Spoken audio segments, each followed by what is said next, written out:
ছাত্ররা, আমি আজকে শুরু করছি প্রবাবিলিটি পার্ট 8 দ্বাদশ শ্রেণীর জন্য বাংলা মিডিয়াম। তো আমি এখানে শুধুমাত্র কয়েকটি অঙ্ক নিয়েই আলোচনা করব। এর আগে যে থিওরি পড়িয়েছিলাম গত দুটো পার্টে, অর্থাৎ প্রবাবিলিটি 7 এবং প্রবাবিলিটি 6-এ, সেই দুটো পার্ট রিলেটেড কিছু অঙ্ক করাবো। তো যারা আগের ভিডিওগুলি দেখোনি তারা অবশ্যই আগের ভিডিওগুলি দেখবে। সব ভিডিওর লিঙ্ক ডেসক্রিপশন বক্সে আমি দিয়ে দেবো, সেগুলো একটার পর একটা দেখার পর অবশ্যই এটা দেখবে, কারণ আগের ভিডিওগুলো না দেখলে এটা বুঝতে একটু অসুবিধা হবে। দেখো এখানেও অঙ্কে কি বলেছে, একটি বাক্সে 5টি ঘড়ি আছে যার মধ্যে 2টি ঘড়ি খারাপ। 5টির মধ্যে 2টি খারাপ, তার মানে 3টি ঘড়ি ভালো। বাক্স থেকে যথেচ্ছভাবে 2টি ঘড়ি তোলা হয়। মনে করো এক্স সমসম্ভব চলক দ্বারা খারাপ ঘড়ির সংখ্যা সূচিত হয়। এক্স সমসম্ভব চলকের সম্ভাবনা বিভাজন নির্ণয় করো।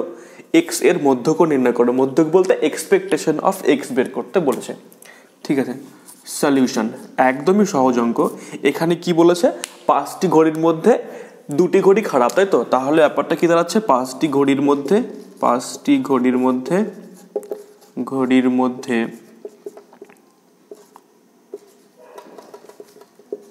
2টি খারাপ। ওকে, সুতরাং 3টি ভালো। আর আবার কি দেওয়া আছে, কি এক্স সমসম্ভব চলক দ্বারা খারাপ ঘড়ির সংখ্যা সূচিত হয়। খারাপ ঘড়ির সংখ্যা সূচিত হয় কখন? যখন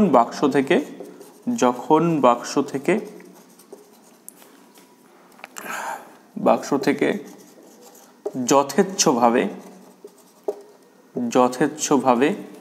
2টি ঘড়ি তোলা হয়। অর্থাৎ এখানে র্যান্ডম এক্সপেরিমেন্টটা কি? র্যান্ডম এক্সপেরিমেন্টটা হলো সেই বাক্স থেকে যথেচ্ছভাবে 2টি ঘড়ি তোলার সমসম্ভব পরীক্ষা। ওকে, এবার এক্স সমসম্ভব চলক বা র্যান্ডম ভেরিয়েবল দ্বারা কি বোঝানো হচ্ছে, খারাপ ঘড়ির সংখ্যা বোঝানো হচ্ছে। দেখো 2টি ঘড়ি যদি তোলা হয় তাহলে খারাপ ঘড়ির সংখ্যা কি হতে পারে? 0 হতে পারে, অর্থাৎ এই 3টি ভালো ঘড়ি থেকে 2টো ঘড়ি এসেছে। খারাপ ঘড়ির সংখ্যা 1 হতে পারে, কিভাবে সেটা?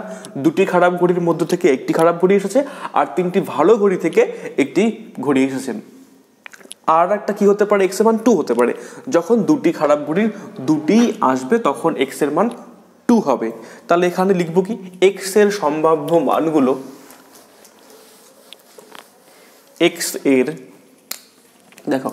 এক্স এর সম্ভাব্য মানগুলি হলো 0, 1, 2। এবার probability of x equal two 0 কত হবে? এক্স ইকুয়াল টু 0 মানে কোনো খারাপ ঘড়ি আসবে না, তাহলে 3টি ভালো ঘড়ি থেকে 2টি ভালো ঘড়ি। আর এখানে 5টি ঘড়ি থেকে 2টি ঘড়ি কত হবে নেওয়া যায়? 5c2 উপায়ে নির্বাচন করা যায়। তাহলে নমুনা দেশে নমুনা বিন্দুর সংখ্যা তো এটাই হবে, 5c2। 5টি ঘড়ি থেকে 2টি ঘড়ি মোট এত উপায়ে নেওয়া যায়। এবার ভালো ঘড়ির সংখ্যা 3টি থেকে 2টি, খারাপ ঘড়ি 2টি থেকে 0 আসবে। তাহলে কি হবে, 3c2 মাল্টিপ্লাইড বাই 2c0 লিখতে পারো, না লিখলেও চলে, সেটা আমি লিখলাম না। তাহলে 3c2 বাই 5c2, 3c2 কত হবে? নিশ্চয়ই 3 into 2 divided by 2, R 5c2 কত হচ্ছে? 5 ইন্টু 4/2। তাহলে এটাতে কাটলো 2 দিয়ে কাটলে 2, তাহলে 3/10। এটা হচ্ছে probability of x equal two 0। একইভাবে probability of x equal to 1 কত হবে দেখে নেই। Probability of x equal to 1, তার মানে খারাপ ঘড়ির সংখ্যা 1, এটার সম্ভাবনা কত? তাহলে 3c1 হবে, মানে একটা ভালো ঘড়ি থাকবে আর খারাপ ঘড়ি একটা থাকবে। এখানে 5c2 থাকবে। 3c1 কত? 3, 2c1 কত? 2, আর 5c2 কত? 10। কাটলে 5, তাহলে কত আসছে? 3/5। Probability of x is equal two 2 কত হবে? এক্স ইকুয়াল টু 2 বলতে কি বোঝায়? 2টি খারাপ ঘড়ি আসবে, তাহলে 2টি খারাপ ঘড়ি থেকে 2টি খারাপ ঘড়ি 2c2 উপায়, অর্থাৎ একভাবেই সম্ভব 5c2। তাহলে 2c2 হচ্ছে 1 আর 5c2 কত? 10, তাহলে 1/10। ওকে, তাহলে এটা হলো কি এক্স এর বিভিন্ন মানের সম্ভাবনা। এক্স এর মান 0 হওয়ার সম্ভাবনা, 1 হওয়ার সম্ভাবনা, 2 হওয়ার সম্ভাবনা। তাহলে এক্স এর সম্ভাবনা বিভাজনটি আমি একটু ছকের সাহায্যে দেখি।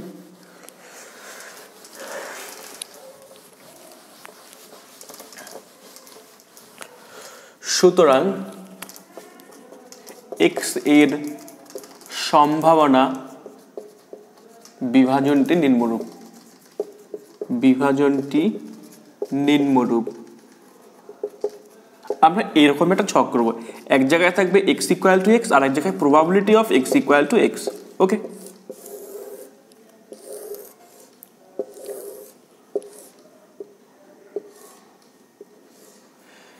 এখানে এক্স এর মান 0 1 2, এক্স ইকুয়াল টু 0 হওয়ার প্রবাবিলিটি কত ছিল 3/10, তারপরেরটা কত ছিল 1/10, আর সবার শেষেরটা কত ছিল 1/5।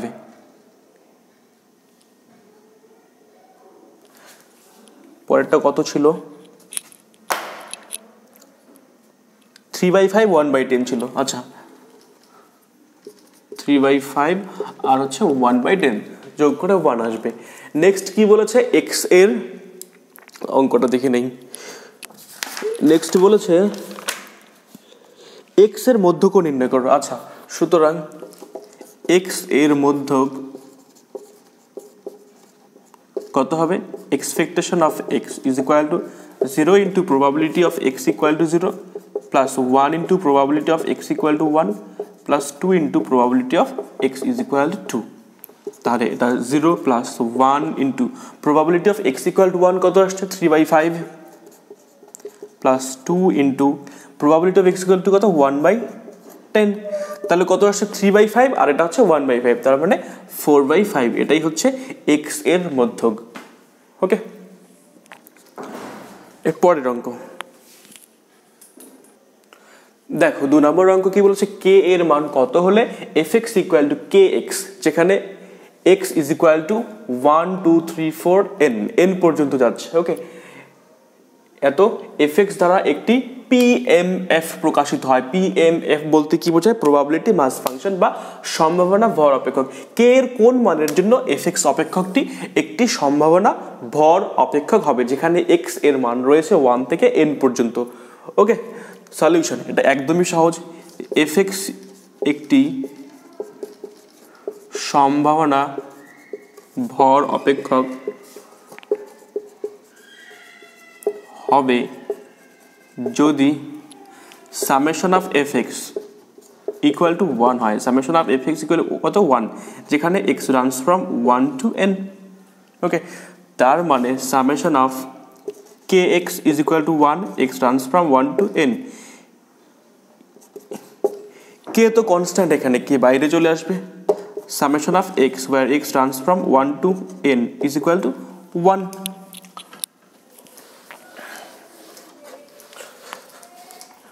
তাহলে কি লিখতে পারি এখানে, কে into summation of x, x runs from 1 to n, মানে 1 থেকে এন পর্যন্ত স্বাভাবিক সংখ্যা সমূহের সমষ্টি, সেটা কত N into N plus 1/2 is equal to 1। This implies K is equal two 2/n into N plus 1। তাহলে কে এর মান যদি এত হয়, একমাত্র তখনই এফ এক্স একটি সম্ভাবনা ভর অপেক্ষক হবে।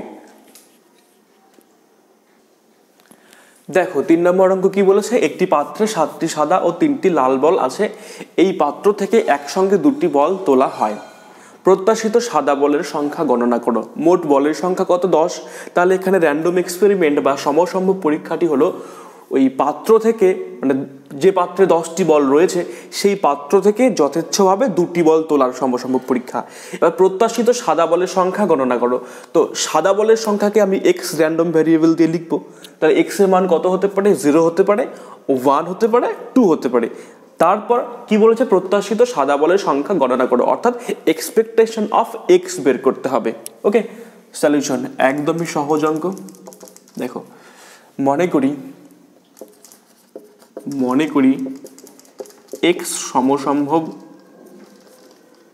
সমসম্ভব চলক দ্বারা সাদা বলের সংখ্যা সূচিত হয়। ওকে, সুতরাং এক্স এর সম্ভাব্য মানসমূহ, এক্স এর সম্ভাব্য মানসমূহ কি হবে 0 1 2, কারণ মোট বলের সংখ্যা হচ্ছে কত 10, তাই তো। তার মধ্যে 7টি বল রয়েছে সাদা, তিনটি লাল বল রয়েছে, দুটি বল যদি নেওয়া হয় তাহলে সাদা বলের সংখ্যা 0 হতে পারে, 1 হতে পারে, 2 হতে পারে, এর বেশি তো হবে না, 2 এর বেশি হবে না, কারণ কি দুটি বলই তোলা হয়েছে। এবার এখানে আমরা দেখব এখন probability of x is equal to 0, অর্থাৎ সাদা বলের সংখ্যা 0 হওয়ার সম্ভাবনা বের করতে বলেছে। সাদা বল 7টি, তাহলে 7টি থেকে কোনো বল আসবে না, 3টি থেকে 2টি বল আসবে, তাহলে এখানে থাকবে 3c2। এবার 10টি থেকে 2টি বল কত হবে না যায়, 10c2 উপায়। মোট বলের সংখ্যা 10, 7 + 3 10, 10c2। এবার 3c2 সমান হচ্ছে 3, আর 10c2 কত, 10 × 9 / 2, তাহলে কত আসছে 5 আসছে এখানে, আর এখানে 3, তাহলে 1/15। ওকে, 1/15। probability of x equal to 1 কত হবে, x equal to 1, অর্থাৎ 7টি বল থেকে একটি নেওয়া হবে 7c1, এবং 3টি বল থেকে একটি নেওয়া হবে, তাহলে 3c1, আর নিচে ওই 10c2। 7c1 হচ্ছে 7, 3c1 হচ্ছে কত 3, 10c2 কত 10 × 9/2 45, কাটলে কত হবে 15, তাহলে 7/15। ওকে, probability of x is equal to 2 কত হবে, x is equal to 2, তার মানে 7টি সাদা বল থেকে 2টি নেওয়া হবে। কি বললাম, 7টি সাদা বল থেকে 2টি নেওয়া হবে, অর্থাৎ 7c2, আর 3টি লাল বল থেকে কোনো বল নেওয়া হবে না, তাহলে 7c2, আর নিচে কত আসবে 10c2। 7c2 কত, 7 × 6/2, তার মানে 21, আর 10c2 কত, 10c2 হচ্ছে 45, একটু আগে হিসাব করলাম, 3 দিয়ে 15, 3 দিয়ে 7, তাহলে 7/15, 1/15, 7/15, 7/15। এটা হচ্ছে x এর মান 0, 1 এবং 2 হওয়ার সম্ভাবনা। নেক্সট কি বলেছে, প্রত্যাশিত সাদা বলের সংখ্যা নির্ণয় করো। সুতরাং প্রত্যাশিত সাদা বলের সংখ্যা,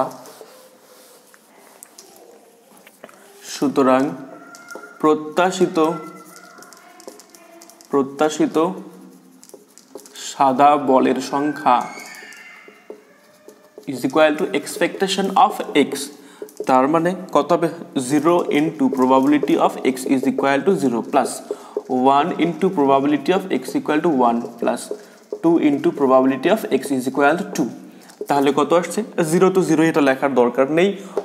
1 × probability of x equal to 1 কত 7/15 plus 2 × probability of x is equal to 2 কত, এটাও 7/15,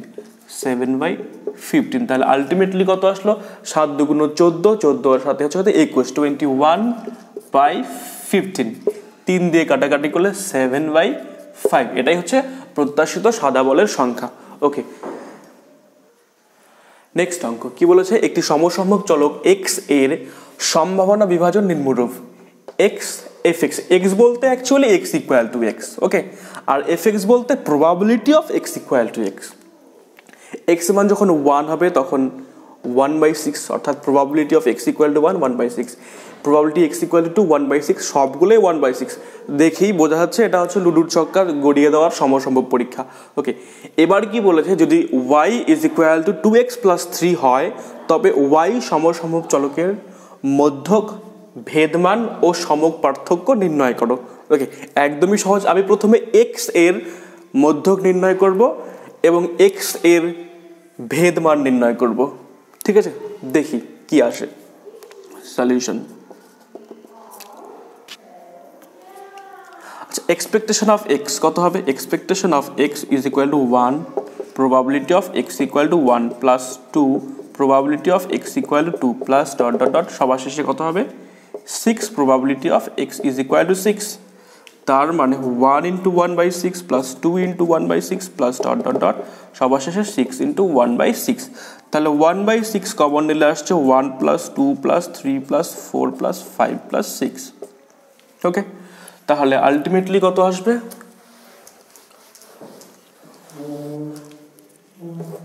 y equal to 2x plus 3টা লিখে নেই, নাহলে বলে যাব।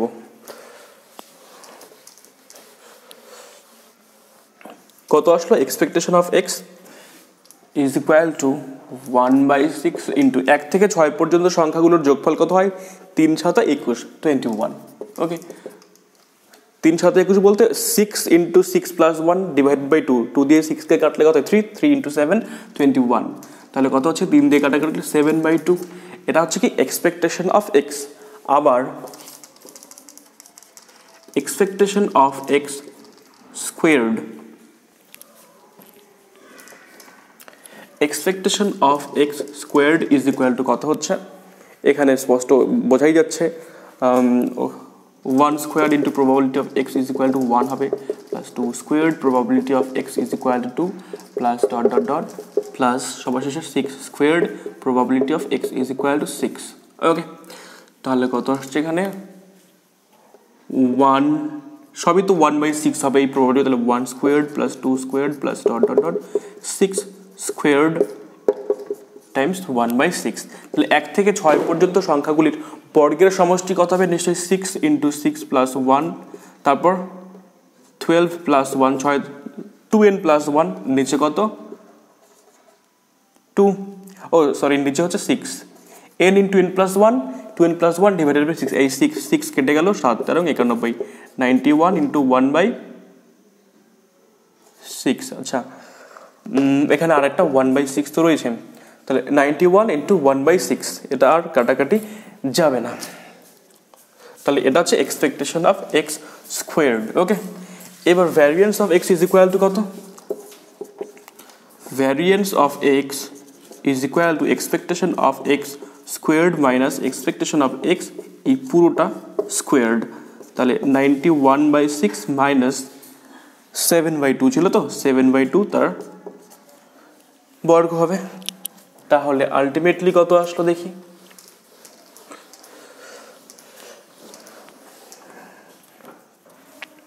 তাহলে variance of x is equal two 91/6 minus 49/4। লসাগু কত হবে এখানে 12 হবে, 2 9 2 18 মাইনাস 3 3 9 27, 3 4 12 13 14, 7 আছে 12 মিলাতে 5, 4 রেখে 5, তাহলে এখানে আসছে 3, 35/12। এটা হচ্ছে কি variance of x is equal two 35/12। তাহলে আমি কি পেলাম, ভ্যারিয়েন্স অফ এক্স পেলাম।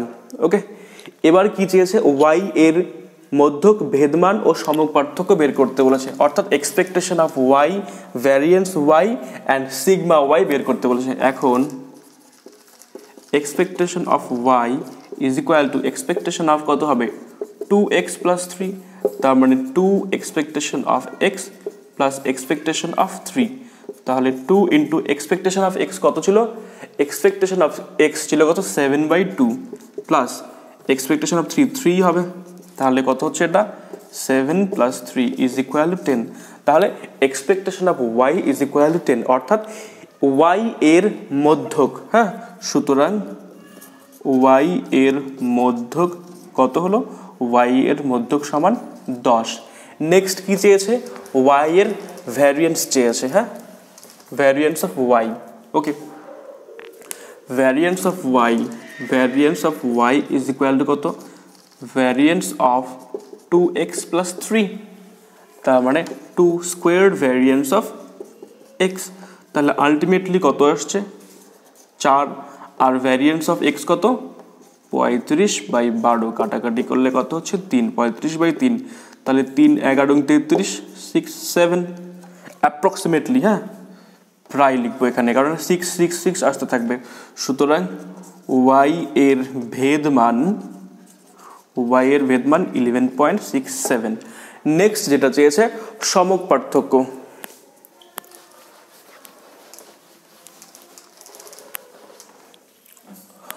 ওয়াই এর সমক পার্থক্য।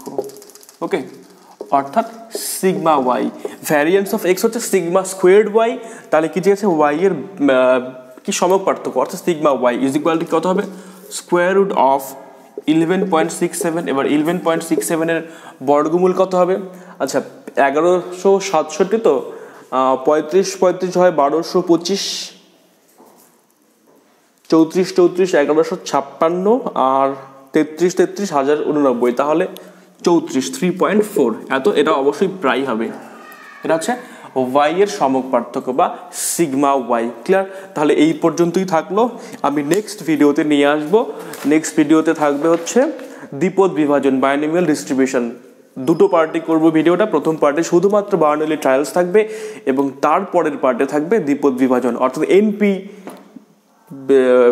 এনপি ভ্যারিয়েট যে রয়েছে সেটা নিয়ে আলোচনা করব দ্বিতীয় ভিডিওতে, এবং তারপরে সে সম্পর্কে কিছু অঙ্ক করাবো। ওকে, তাহলে এই পর্যন্তই থাকলো। তোমরা এখনও যদি চ্যানেলটি সাবস্ক্রাইব না করে থাকো তাহলে অবশ্যই ইমিডিয়েট সাবস্ক্রাইব করবে, তার সাথে বেল আইকনটি প্রেস করবে এবং শেয়ার করবে বন্ধুদের কাছে। ঠিক আছে, তাহলে এই পর্যন্তই থাকলো। ভালো থেকো সবাই।